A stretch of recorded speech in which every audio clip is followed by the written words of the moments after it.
नमः शिवाय ओम नमः शिवाय ओम नमः शिवाय ओम नमः शिवाय ओम नमः शिवाय ओम नमः शिवाय ओम नमः शिवाय। देवी पार्वती की सखियों का कैलाश पे स्वागत है। महादेव, हम तो आपकी और पार्वती की सेविका के समान हैं। हमारा स्वागत करके हमें लज्जित ना करें शिव शंकर। कैलाशपति, हमारा मन अपनी प्रिय सखी पार्वती से मिलने के लिए व्यग्र हुआ, तो हम आपकी आज्ञा लिए बिना यहाँ चली आई। देवी विजया, कैलाश में आने वाले को हमारी आज्ञा लेने की आवश्यकता नहीं है। जिसके भीतर यहाँ आने की भावना होती है, उसे हमारी आज्ञा स्वयं ही प्राप्त हो जाती है। इसी कारण हमारे कैलाश लोक में ना तो कोई द्वार है और न ही कोई द्वारपाल। हमारी प्रिय सखी पार्वती कैसी है महादेव? देवी जया, आपके इस प्रश्न का उत्तर हम नहीं दे सकते। इसका कारण मात्र इतना है, देवी पार्वती को इन दिनों एकांत अधिक प्रिय है। वे विगत कई दिनों से हमारे समीप भी नहीं आई हैं। ये आप क्या कह रहे हैं महादेव? हमारी प्रिय सखी पार्वती से आपके सम्मान में? नहीं देवी जया, कैलाश में ऐसा कुछ अन्यथा घटित नहीं हुआ। सत्य तो यह है कि ज्ञात होकर भी हम देवी पार्वती की एकांत कामना में बाधा पहुंचाने के इच्छुक नहीं हैं। एकांत कामना? हम कुछ समझे नहीं महादेव। आप दोनों देवी पार्वती की अभिन्न सखियां हैं। देवी पार्वती के समीप पहुंचकर आपको स्वयं ही उनकी एकांत कामना का ज्ञान हो जाएगा। आप दोनों देवी पार्वती की मानसिक स्थिति को लेकर चकित ना हो। आप बिना आज्ञा के ही उनके समीप जा सकती हैं। नंदीश्वर, आज्ञा भोलेनाथ। देवी पार्वती की प्रिय सखियों को उनके कक्ष का मार्ग दिखाओ। जैसी आपकी आज्ञा भोलेनाथ। आइए पधारें।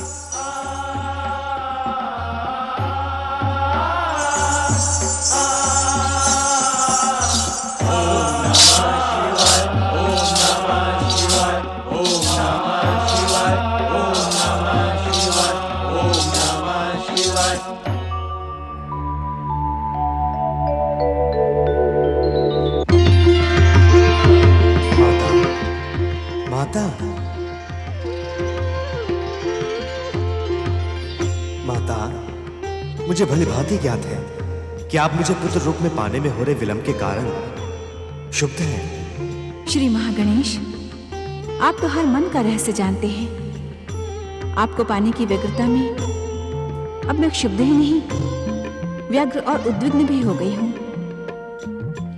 आप कब तक नियति का सम्मान करते हुए मुझे दिए गए वचन की उपेक्षा करेंगे श्री महागणेश?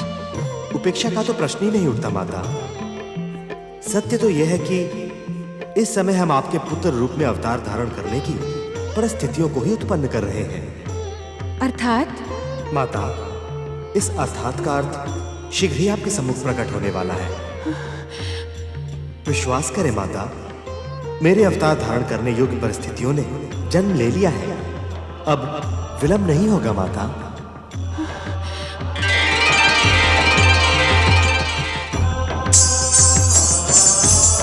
प्रणाम माता पार्वती। सखी पार्वती,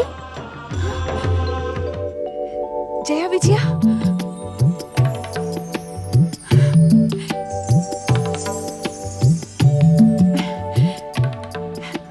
जया विजया, तुम दोनों कैलाश में? तुम तो विवाह के पश्चात शिव शंभू के रंग में ऐसी रंगी कि हमारा ध्यान ही नहीं रहा। परमदेव श्री महागणेश की कृपा से तुमने हमें पहचान तो लिया, हम धन्य हुए। व्यंग के ऐसे कठोर शब्द कहने वाली तुम दोनों, पहले मुझे ये बताओ, इतने समय तक तुम्हें मेरा स्मरण भी नहीं आया? कितनी निष्ठुर हो तुम दोनों। निष्ठुर हम भी हैं और तुम भी। ओम नमः शिवाय ओम नमः शिवाय ओम नमः शिवाय ओम नमः शिवाय। नंदीश्वर, अपनी सखियों को देखकर देवी पार्वती प्रसन्न हुई अथवा नहीं? माता अति प्रसन्न हुई। प्रसन्नता से भाव विभोर होकर अपनी सखियों के गले लग गईं। उनको प्रसन्न देखकर भोलेनाथ मैं भी बहुत प्रसन्न हुआ। किंतु इस समय तुम प्रसन्न नहीं, उदास दिखाई पड़ रहे हो नंदी। क्या तुम्हारी प्रसन्नता केवल पार्वती के कक्ष तक ही सीमित थी? क्या तुम अपनी प्रसन्नता हमारे व शिवगणों के साथ बांटने के इच्छुक नहीं हो? प्रभु, मेरी उदासी का कारण कुछ और है। क्या हम उसे ज्ञात नहीं कर सकते? आपसे किसके मन का रहस्य छुपा है भोलेनाथ? सत्य तो यह है कि मुझे चिंता इस बात की हो रही है कि माता पार्वती इन दिनों उदास रहती हैं और आपसे भी दूर रहती हैं। न जाने किस विचार में खोई रहती हैं। भोलेनाथ, कुछ ऐसा उपाय करें कि माता पहले के समान सदा प्रसन्न रहें। आप मेरे निवेदन पर मौन क्यों हो गए स्वामी? नंदी महाराज, देवी पार्वती को प्रसन्न करना हमारे लिए अत्यंत कठिन है। उनके प्रसन्न होने तक अनेक नई परिस्थितियां उत्पन्न हो सकती हैं। जिस विश्वनाथ की कृपा से ये संसार चलायमान हो, उसके लिए क्या कठिन हो सकता है स्वामी? तुम सबकी प्रसन्नता के लिए देवी पार्वती को संतुष्ट करने का हम प्रयास अवश्य करेंगे। कैलाशपति भगवान शिव शंकर की जय! कैलाशपति भगवान शिव शंकर की जय! सत्य कहो पार्वती, हमने तुम्हारी एकांत कामना में कोई बाधा तो नहीं पहुंचाई? हमने तो सुना था कि विवाह के पश्चात सखियों में वैसी मित्रता नहीं रहती, किंतु तुम इतना बदल जाओगी, इसका तनिक भी हमें विश्वास नहीं था। पार्वती, हमसे तो तुम कोई बात नहीं छुपाती थी। सत्य कहो, तुम्हारा शिवशंकर से ना मिलने का क्या कारण है? हम तो तुमसे मिलने के लिए व्यग्र थी, और यही व्यग्रता हमें शिव आज्ञा बिना कैलाश ले आई। किंतु यहाँ की स्थिति देखकर हम कुछ समझ नहीं पा रही। तुमने स्वयं को एकांत में बंदी क्यों बना लिया है पार्वती? तुम्हारी एकांत कामना क्या है सखी पार्वती? बताओ ना सखी, तुम्हारी एकांत कामना क्या है? हो सकता है जिस प्रेरणा से हम यहाँ आई हैं, वो तुम्हारी एकांत कामना से ही जुड़ी हो। सखी, परम देव श्री महागणेश मेरे साथ आंख मिचौली का खेल खेल रहे हैं। उन्होंने मुझे वचन दिया था कि वो मेरे पुत्र के रूप में अवतार धारण करके मेरी जन्म जन्मांतर की मनोकामना पूर्ण करेंगे, परंतु अब तक उन्होंने अपना ये वचन पूर्ण नहीं किया। यही कारण है जया विजया कि अब मुझे कुछ अच्छा नहीं लगता। अपनी मनोकामना की पूर्ति के लिए मैं निरंतर उनका ध्यान करती रहती हूँ। मेरी जन्म जन्मांतर की अपूर्ण मनोकामना पर तुम दोनों मुस्कुरा रही हो। इस असमय हास्य का कारण? ये हास्य असमय नहीं है सखी, और हम तुम्हारी अपूर्ण मनोकामना पर नहीं हंस रही हैं। चकित न हो सके, हम तो तुम्हारे निर्णय पर हंस रही हैं। निर्णय पर? तनिक ये तो बताओ कि पतिदेव से दूर रहकर तुम्हारी जन्म जन्मांतरों की मनोकामना कैसे पूर्ण होगी? तुम दोनों के आने से पूर्व परम देव श्री महागणेश अदृश्य रूप में यहाँ आए थे, और उन्होंने मुझसे कहा कि अब उनके अवतार धारण करने में अधिक विलंब नहीं होगा। किंतु स्वामी की सेवा में जाने के लिए तो नहीं कहा उन्होंने मुझसे। अरे अरे, क्रोधित ना हो सखी, तुम्हारी इसी दृष्टि से तो हम सदा भयभीत रहती थी। क्रोधित ना हूँ तो और क्या करूँ? एक तो मेरी मनोकामना पूर्ण नहीं हो रही है, और ऊपर से जब से तुम दोनों आई हो मुझ पर व्यंग के प्रहार किए जा रही हो। इसका कारण जानती हो क्या है? क्या है? ऐसा प्रतीत होता है कि अब तक तुमने विधिवत श्री महागणेश की पूजा नहीं की। हाँ सखी, हमने सुना है कि श्री महागणेश बिना पूजा और आराधना के प्रसन्न नहीं होते। तुम दोनों बावली तो नहीं हो गई हो? मैं अपने होने वाले पुत्र की पूजा आराधना करूंगी। इस समय परम देव श्री महागणेश तुम्हारे पुत्र नहीं हैं। वे अपनी इच्छा से इस सृष्टि को उत्पन्न करने वाले परम पुरुष पुरुषोत्तम हैं। सखी पार्वती, तुम्हारे पुत्र रूप में जन्म लेकर भी परम देव श्री महागणेश उसी प्रकार पूजनीय रहेंगे। यही तो उनकी लीला है। इस लीला के रहस्य को समझो सखी। संभवतः तुम दोनों सत्य कह रही हो। तो सर्वप्रथम अपने मन में श्री महागणेश की पूजा और आराधना का संकल्प करो। चलो सखी, हम तुम्हें परमदेव श्री महागणेश का विधिवत पूजन करने के लिए स्नान करवा दे। क्या तुम दोनों मुझे यहाँ स्नान करवाने आई हो? हम तो अपनी सखी से मिलने और उसके साथ रहने आई हैं। बाद में तुम्हें अपने साथ हिमाचल ले जाएंगे। तुम्हारी जन्म जन्मांतरों की मनोकामना पूर्ण करने में सहयोग देना हमारा सौभाग्य और परम कर्तव्य है। हमारी बातों की श्रृंखला तो समाप्त होने वाली नहीं है। चलो सखी, स्नान घर चल के स्नान करो। उसके पश्चात हम भी तुम्हारे साथ श्री महागणेश की पूजा आराधना करेंगे। माता, मेरे द्वारा उत्पन्न परिस्थितियां अब आपके सम्मुख आ गई हैं। सत्य माता, अब अधिक विलंब नहीं होगा। उस ओर स्नान गृह है, तुम लोग चलो, मैं अभी आती हूँ। जैसी ठीक है। तुम्हारी इच्छा।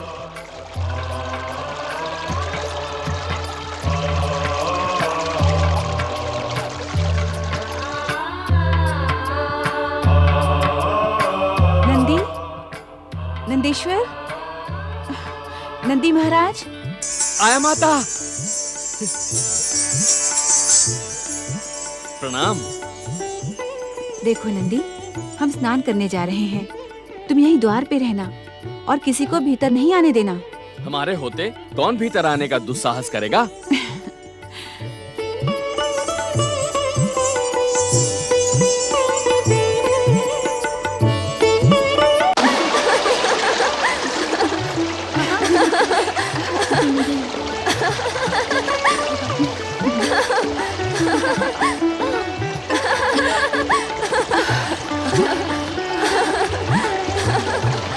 तुम लोगों ने कैलाश आकर मुझ पर बड़ा उपकार किया है। मैं अत्यंत प्रसन्न हूँ। मेरी सारी चिंताएं दूर हो गई। सखी पार्वती, महारानी मैना और महाराज हिमालय तुमसे मिलने के लिए अत्यंत व्यग्र हैं।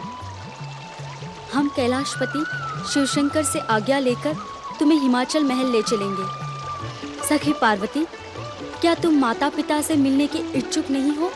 तुम्हें वहाँ से यहाँ आए कितना समय व्यतीत हो गया है सखी पार्वती। तनिक महाराज और महारानी की व्यग्रता का ध्यान करो। तुम्हें यहाँ की स्थिति भली भांति ज्ञात है। श्री महागणेश की आज्ञा का भी ज्ञान है। ऐसे में मैं यहाँ से नहीं जा सकती।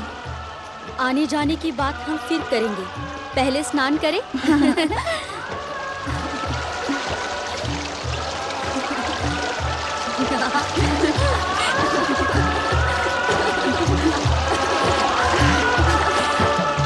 सत्य सखी पार्वती, कैलाश का वातावरण स्वप्न और कल्पना से भी अधिक सुंदर है। अगर तुम यहाँ आकर हिमाचल को भूल गई हो तो तुमने कुछ अनुचित नहीं किया। कैलाश से जाने का तो मन ही नहीं करता। हाँ पार्वती, कितना एकांत है यहाँ। यहाँ के कण कण में देवत्व की अनुभूति होती है। इस शांति का रहस्य क्या है पार्वती? द्वार पर नंदी खड़ा है, वही इस शांति का रहस्य है। और उसकी उपस्थिति में कोई भीतर प्रवेश नहीं कर सकता।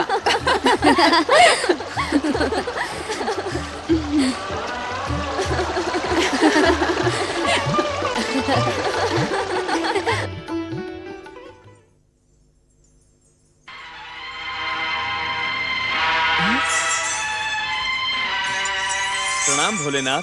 नंदी, क्षमा करें भोलेनाथ, भीतर जाने की आज्ञा नहीं है। किसे आज्ञा नहीं है? किसी को भी नहीं। किसी को भी? अर्थात महादेवी की आज्ञा है कि किसी को भी भीतर प्रवेश ना करने दिया जाए। क्षमा करें भोलेनाथ, मैं तो महादेवी की आज्ञा के वश में हूँ। मूर्ख, मूढ़ बुद्धि, तू महादेवी के लिए मुझे किसी और कोई में गिनता है? मैं महादेवी का पति हूँ। ये तो सारा संसार जानता है कि आप महादेवी के पति हैं, किंतु मैं तो महादेवी की आज्ञा का पालन कर रहा हूँ। महादेवी की आज्ञा का पालन करते समय महादेव की आज्ञा का क्या होगा नंदी? महादेव की आज्ञा तो नंदी के लिए परम कर्तव्य है स्वामी। तो मैं तुझे आज्ञा देता हूँ कि मेरे मार्ग से हट जा नंदी। ऐसी आज्ञा ना दे भोलेनाथ जो महादेवी की आज्ञा के विरुद्ध हो। मूर्ख, मूढ़ बुद्धि, तू संसार में मेरा सेवक, मेरा वाहन कहलाता है। शिवांश से जन्म पाता है और आज्ञा महादेवी की मानता है। रहस्य की बातें तो मैं नहीं जानता भोलेनाथ, किंतु इतना अवश्य जानता हूँ कि आप और महादेवी अभिन्न हैं। आप दोनों में अंतर करना महापाप है। बता नंदी, शिव और पार्वती में श्रेष्ठ कौन है? दोनों ही सर्वश्रेष्ठ हैं। इस प्रकार हमें धर्म संकट में ना डालें भोलेनाथ। कृपा करके आप यहाँ से लौट जाएं। लौट जाऊं? बिना पार्वती से मिले लौट जाऊं? तेरी इच्छा के कारण? मेरी इच्छा के कारण नहीं, माता पार्वती की आज्ञा के कारण आप लौट जाएं भोलेनाथ। क्यों ना मैं तुझे ही लौटा दूं। चल हट जा मेरे रास्ते से। देवी पार्वती, तुम कहाँ हो?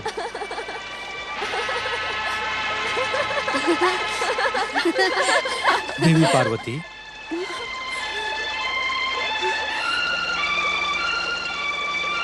स्वामी, इस समय हम स्नान कर रहे हैं। आप कृपया यहाँ से चले जाएं। ये तुम क्या कह रही हो? शिव और पार्वती तो अभिन्न हैं, फिर ये हमसे संकोच क्यों? बिना सूचना दिए इस प्रकार मेरे स्नान गृह में चले आना क्या आपको शोभा देता है?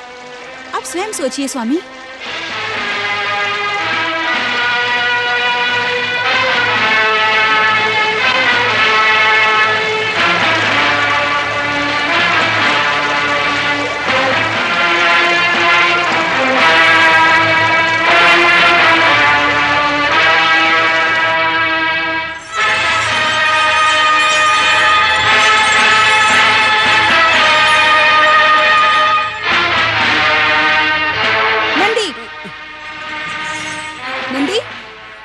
मैंने तुमसे क्या कहा था कि जब तक मैं स्नान गृह में रहूं कोई भीतर प्रवेश न करे।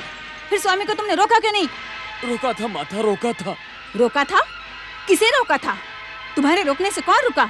स्वामी भीतर आ गए, तुम इसे रोकना कहते हो? मैंने भोलेनाथ से कहा था माता कि आप भीतर स्नान कर रही हैं, किंतु उन्होंने मेरी एक ना सुनी। मैंने आपकी आज्ञा का बार बार उन्हें स्मरण कराया, किंतु वे मुझे त्रिशूल से धकेलकर भीतर चले गए माता। तुम किसी योग्य नहीं हो, जाओ यहाँ से। स्वामी के व्यवहार से मैं अत्यंत लज्जित हूँ जया विजया। स्वामी असमय स्नान गृह में चले आए और तुम लोगों को वहाँ से भागना पड़ा। इसमें लज्जित होने की कौन सी बात है सखी पार्वती? कैलाशपति भगवान शिव को कैलाश में कहीं भी आने जाने का अधिकार है, परंतु क्या? परंतु तुम्हारे एकांत और स्नान आदि के समय कोई बाधा न पहुँचे, इसका उपाय तो तुम्हें करना ही होगा। कैसा उपाय? साधारण सी बात है, तुम अपने स्नान घर के द्वार पर अपना एक प्रहरी नियुक्त कर दो। प्रहरी? प्रहरी तो था, नंदी मेरी आज्ञा से द्वार पर ही खड़ा था। नंदी तो शिवजी के गण हैं, गणों में अध्यक्ष हैं वो तुम्हारी आज्ञा क्यों मानेंगे? शिवजी के सामने उनका नतमस्तक हो जाना उचित है सखी पार्वती। सत्य है, शिवगण महादेव के सेवक हैं, वे तुम्हारा आदेश नहीं मानेंगे। तो मैं क्या करूं? इसका निर्णय तो तुम्हें ही करना है, क्योंकि ये तुम्हारा व्यक्तिगत विषय है। मेरा परामर्श मानो तो कुछ दिनों के लिए हिमाचल चलकर रहो। नहीं जया, बार बार मुझसे एक ही बात न कहलवाओ। इस समय मैं कैलाश छोड़कर कहीं नहीं जा सकती। पिताश्री और माताश्री की व्यग्रता का ध्यान है मुझे, किंतु मैं विवश हूँ। यदि तुम अपनी विवशता के कारण हिमाचल महल आने की इच्छुक नहीं हो, तो हमें आज्ञा दो।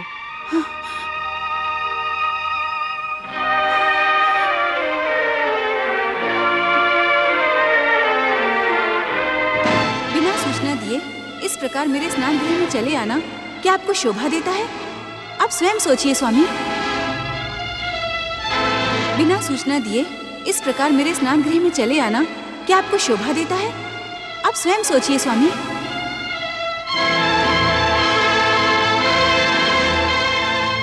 बिना सूचना दिए इस प्रकार मेरे स्नान गृह में चले आना क्या आपको शोभा देता है? आप स्वयं सोचिए स्वामी।